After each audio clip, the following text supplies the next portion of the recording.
નમસ્કાર મિત્રો, આજે આપણે ઘણા સમય પછી એક નવો વિડીયો લઈને આવ્યા છીએ.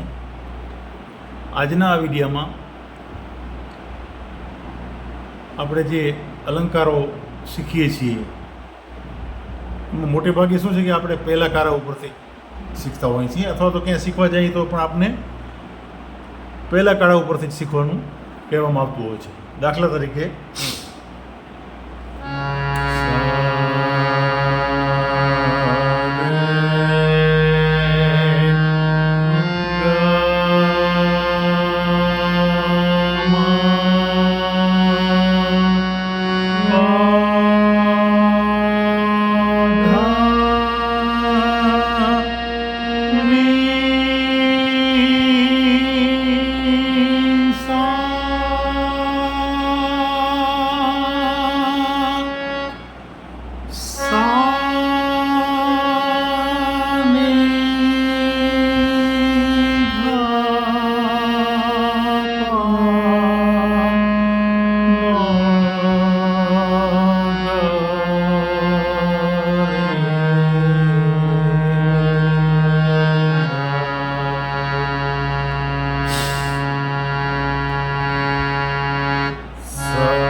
હું એમ કહીશ કે કોઈ પણ અલંકારની પ્રેક્ટિસ કરવા વખતે આપણે ઝડપથી વગાડી જતા હોઈએ છીએ કે સા રે ગ મ પ ધ ની સા ની ધ પ મ ગ રે સા.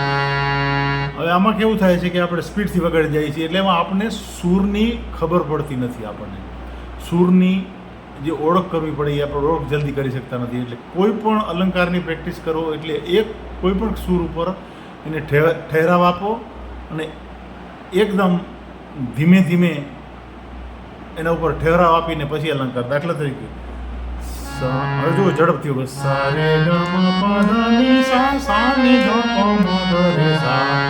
આ તો એમ જ આરો ને અવરો જલ્દી થઈ ગયો, પણ એ જ અલંકાર બિલાવલ થાટનો જે છે એને આપણે એકદમ ધીમેથી અને ઠેરાવ આપીને કરશો તો એનામાંથી આખો ભાવ અલગથી પ્રગટ થશે અને શીખવા માટે આપણું જે અંદર જે ઈચ્છા છે એ પ્રબળ બનશે.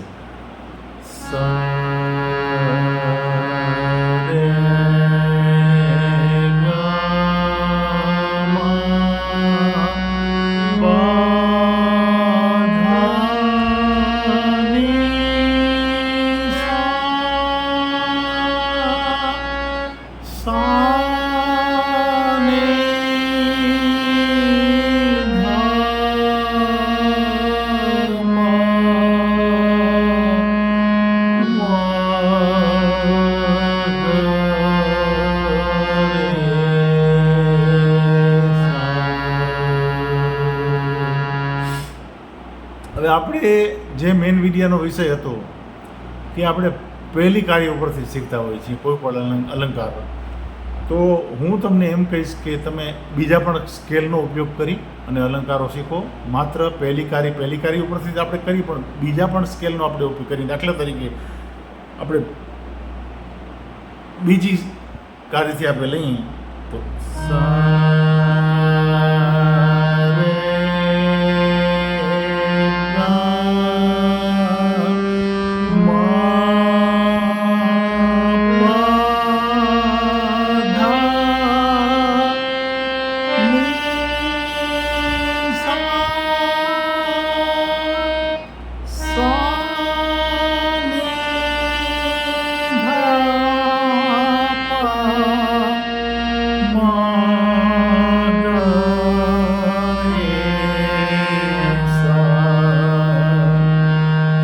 હજી એક વખત રિપીટ કરશું બીજી કાર્ય ઉપરથી.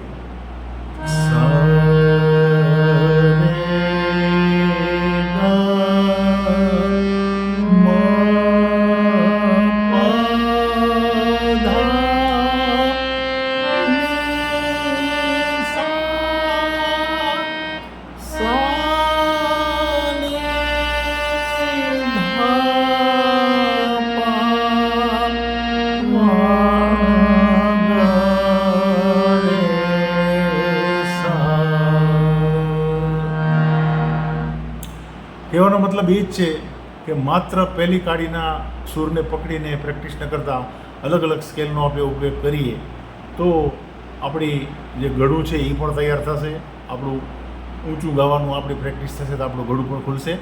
તો કોઈ પણ અલંકારની જે તમે પ્રેક્ટિસ કરો એ પહેલા કારા ઉપરથી કરો, બીજા કારી ઉપરથી કરો, પહેલી સફેદ ઉપરથી કરો, ચોથી સફેદ ઉપરથી કરો, બીજી સફેદ ઉપરથી કરો, તો બધા અલગ અલગ સ્કેલ ઉપરથી આપણે પ્રેક્ટિસ કરશું તો આપણે હાર્મોનિયમ શીખવામાં એકદમ સરળતા રહેશે અને જલ્દી શીખી જશું.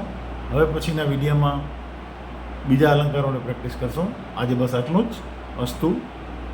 જય હિન્દ.